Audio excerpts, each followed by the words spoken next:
और यदि आपको लग रहा है कि केवल ऐसा संभव नहीं है, हमारी तो संख्या लाखों में है, करोड़ों में है, तो सबसे पहला उदाहरण ले लीजिए। हमको हिंदी में बात करना पड़ रहा है, आपकी भाषा कहाँ? यदि आपको लग रहा है कि नहीं बाबू तुम्हारी उम्र बहुत कम है, तुम हमें डरा रहे हो, हमें क्या हो सकता है, कैसे हम लोग रिफ्यूजी बन जाएंगे, ये गांव हमारा पूरा कटा जमशेदपुर में ज्यादा गांव हमारे धनबाद बोकारो उड़ीसा में हमारे लोग हैं, तो हम शरणार्थी कैसे बनेंगे, हम तो लाखों करोड़ों की संख्या में। तो सबसे पहला उदाहरण एक खुर्दी को बेटा को गुरमाने में नहीं, हिंदी में बात रखना पड़ रहा आपको समझाने में। कहाँ है आपकी मातृभाषा, कहाँ है आपकी मातृभाषा? इसलिए आपको समझना होगा विषय वस्तु को कि हम कैसे शरणार्थी होंगे, कैसे हमारी पहचान छिनी है, उस पहचान के साथ साथ अपने अधिकार को हम कैसे पा सकते। हमारी बात तो पूरा पूरी आपको नहीं समझ रहे हैं, आप लड़ाई बोलते हैं, हम लोग प्रणाली बोलते हैं, लेकिन क्यों? इसी कारण कि लोगों ने बड़ी चालाकी के साथ, जिन लोगों ने सरकार को चलाया, चाहे दिल्ली में बैठकर, चाहे राजधानी रांची में बैठकर, उन्होंने बड़ी चालाकी के साथ हमें ही नाश करने का प्रयास किया।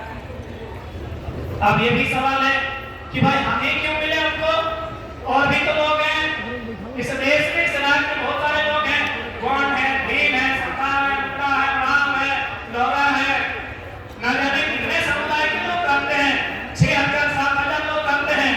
तो छोटा नागपुर के पठार में दिल्ली में बैठे लोगों को हमसे दुश्मनी क्यों थी? हमने बार बार कहा अब जहां से अगर आप धनबाद से चलिएगा कदम से कदम ना, तो उड़ीसा आप केवल अपनी जमीन के पार हो जाएगी। यानी कोई भी चाहे विदेश से आदमी आए, चाहे छोटा नागपुर पठार के अलावा बाहर के लोग आए, क्या वे लोग हवा में घर बना सकते हैं? अपने योजना, परियोजना, अपनी कंपनी, अपनी फैक्ट्री, क्या वे लोग हवा में लगा सकते हैं? नहीं, उन्हें जमीन चाहिए। जमीन किसकी है? हमारी है। जमीनें किसकी है? हमारी है। इसीलिए सबसे पहले केंद्र सरकार ने, जो उस समय और आज भी पूंजीपतियों की सरकारें हैं, उन्होंने कहा कि हमें सुविधा कैसे हो। यदि हम जमशेदपुर सरायकेला में कोई फैक्ट्री लगाएंगे, धनबाद बोकारो रांची में अगर जमीन का अधिग्रहण करेंगे, तो सुविधा कैसे होगी? किनके पास जमीनें ज्यादा है? तो आप देख सकते हैं विशेषकर कोयले बेल्ट में, औद्योगिक क्षेत्रों में लगभग 60-70% जमीनें हमारी थी। इसलिए 1950 में बिना किसी नोटिफिकेशन के हमें जो समय की सूची थी, प्रिमिटिव ट्राइब, हमें बड़ी साजिश, चालाकी, षड्यंत्र के तहत बाहर कर दिया। आज भी हमारे पढ़ने वाले नौजवानों को, हमारे माता और बहनों को, हमारे समाज के मैक्सिमम लोगों को जानकारी तक नहीं कि हमारे साथ ये साजिश क्यों रची। इसलिए आज एक जन चेतना की आवश्यकता है, जो चेतना आज धीरे धीरे जागरूक हो रही है हम सभी के बीच। आज हम सबों के बीच एकजुटता की आवश्यकता है, जो एकजुटता हम देख पा रहे हैं, इस एकजुटता को आखिरी मुकाम तक जब तक हमारी पहचान और सम्मान न मिल जाए, इसे कायम रखना। क्योंकि इस बात को मानना होगा, हम लोग बहुत ही सरल लोग थे, भोले भाले लोग, खेती के माध्यम से धान लगाकर अपना जीवन यापन करने वाले लोग, बहुत सरल लोग थे। हमने लोगों की चालाकी को कभी समझा नहीं। आज उसी चालाकी का परिणाम कि हम लोग हास्य में। आप बारीकी से मैं कुछ बिंदुओं को समझा रहा हूं, और बिंदुओं से आपको आभास होगा कि किस प्रकार हमें मैनेज करने का प्रयास किया। सबसे पहले बात करते हैं इतिहास की। यहाँ सभी पढ़े लिखे नौजवान हैं, पढ़ी लिखी माताएं आई हैं, सबको जानकारी है। हम जैसे ही इतिहास पढ़ते हैं, हमारे सामने पाषाण काल, उसको 3 भागों में बांटा जाता है, पूरा पाषाण काल, मध्य पाषाण काल, नव पाषाण काल। जैसे ही पाषाण काल खत्म होता है, ताम्र पाषाण में आते हैं, कांस्य युग में आते हैं, मोहनजोदड़ो हड़प्पा में आते हैं, वैदिक काल, उत्तर वैदिक काल में आते हैं, महाजनपद काल होते हुए, गुप्त वंश होते हुए, हम लोग मुगल को पार करते हुए अंग्रेजों के काल तक आते हैं ना। ये तो हम इतिहास पढ़ते हैं ना, पढ़ा हमने।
इसलिए जितने भी नौजवान, क्योंकि मैं नौजवान हूं, तो मैं आने वाले भविष्य, आने वाली पीढ़ी को संदेश कि आपको अपना इतिहास को समझना होगा कि क्यों साजिश के तहत हमें निकाला गया।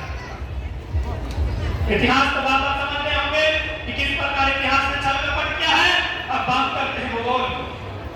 इतिहास के बाद एक चैप्टर भूगोल कहता है ना, ज्योग्राफी, भूगोल यानी जमीन का टुकड़ा।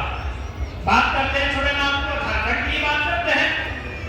आज चूंकि अभिभावक स्वरूप हमारे अजीत प्रसाद महतो जी भी आए हैं, तो इसीलिए मैं भारत सामने रखता हूं भूगोल का कि हमारी तो बात की इतिहास को हमने देखा कि किस प्रकार इतिहास को लिखा है।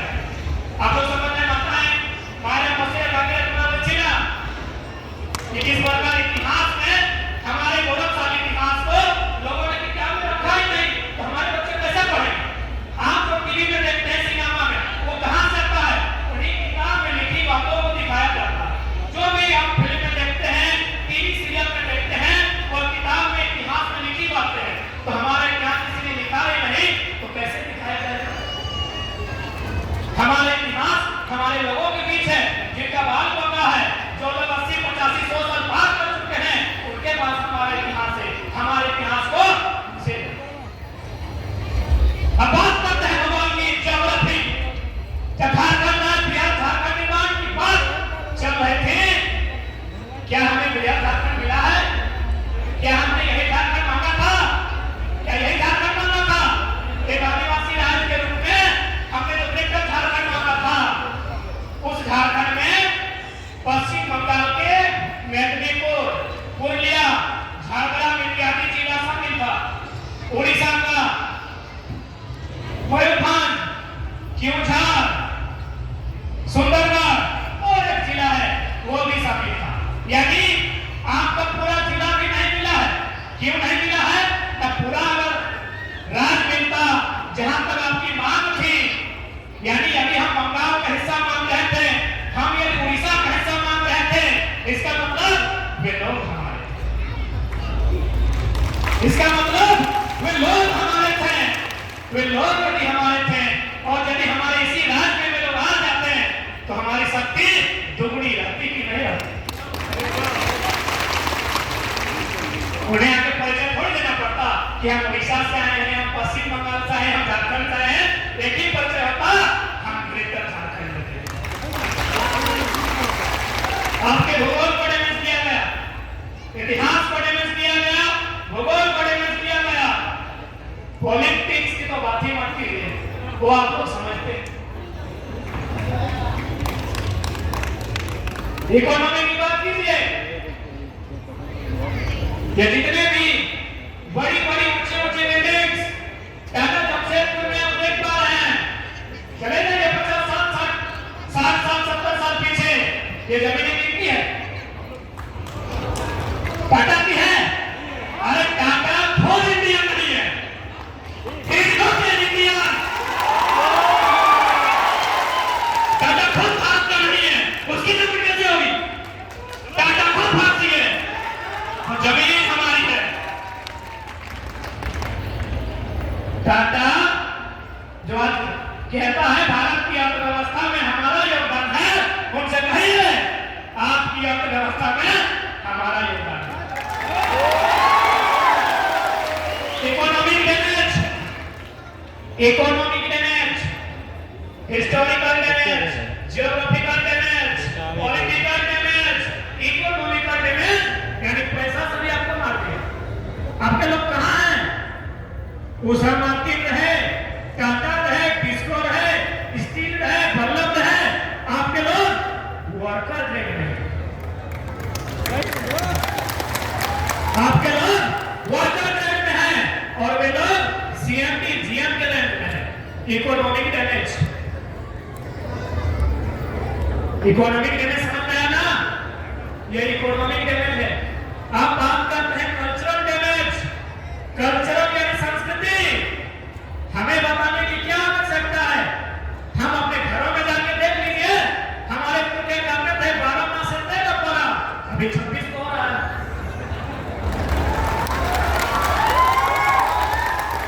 कल्चरल डैमेज, कल्चर यानी संस्कृति, संस्कृति यानी खान पान रहन सहन, और यही कल्चर आपका महत्वपूर्ण होगा।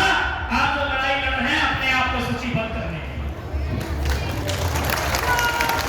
आपका कल्चरल आइडेंटिटी आपको मजबूती के साथ, आपके मेघ मेघाचारी आपको मजबूती के साथ आपकी सूची की लड़ाई में, आपकी पहचान की लड़ाई में आपका बचाव।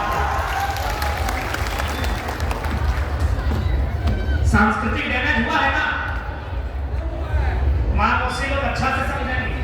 हमारे बुद्ध कहते थे ना 12 मास से 13 तक पूरा, कहते थे ना कि हमारा पर्व वही है जिसमें मुड़ी चूड़ी और गुड़ी चलता हो। मुड़ी मुड़ी बने जुड़ी, जुड़ी बने खीर ना अच्छा है सब बोलिएगा, और मुड़ी बने पीठा पकवान। जाके देखिए अभी क्या क्या लेके आते हैं कल्चरल। अब बताइए एक इंसान को मारने के लिए कहां कहां से आपको डैमेज किया गया, historical, geographical, cultural, political, economical. उसके बाद भी यदि हम जिंदा हैं तो बस वही कहेंगे लाल सभ्यता लाल माटी के लाल लोग हैं, इसीलिए इतना डैमेज होने के बाद भी अरे दूसरा आदमी होता इस दुनिया से उसका नाता कट जाता। इतना डैमेज होने के बाद भी यदि आज हम लोग जिंदा हैं तो भैया वही जो इतिहास में नहीं लिखा है, हम लाल लोग हैं इसीलिए जिंदा हैं।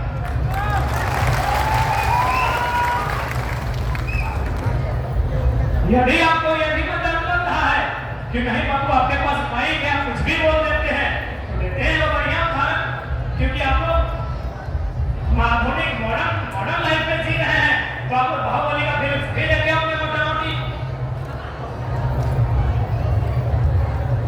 बाहुबली का क्या ना, उसमें देखिएगा एक पिंडारी शब्द का जिक्र होता है कि पिंडारियों ने हमला कर दिया।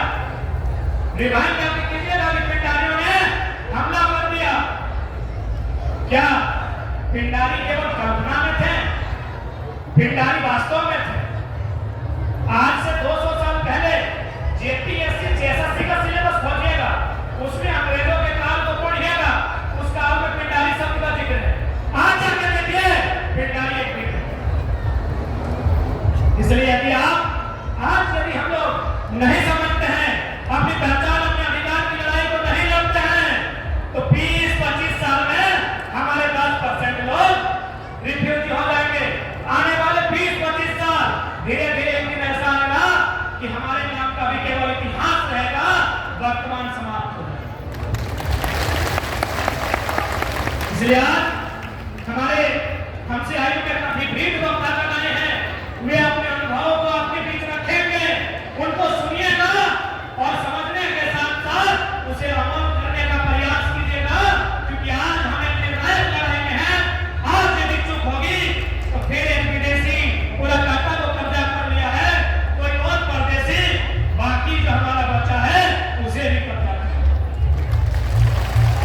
बाकी ठीक है, हमारे बीच बहुत सारे वक्ता हैं, समय की पाबंदी है, निर्ममता अपनी माटी में निर्ममता के कदम के साथ समाप्त करेंगे कि सवाल बनकर फिर उठूंगा, जो बन पड़े तो जवाब रखना।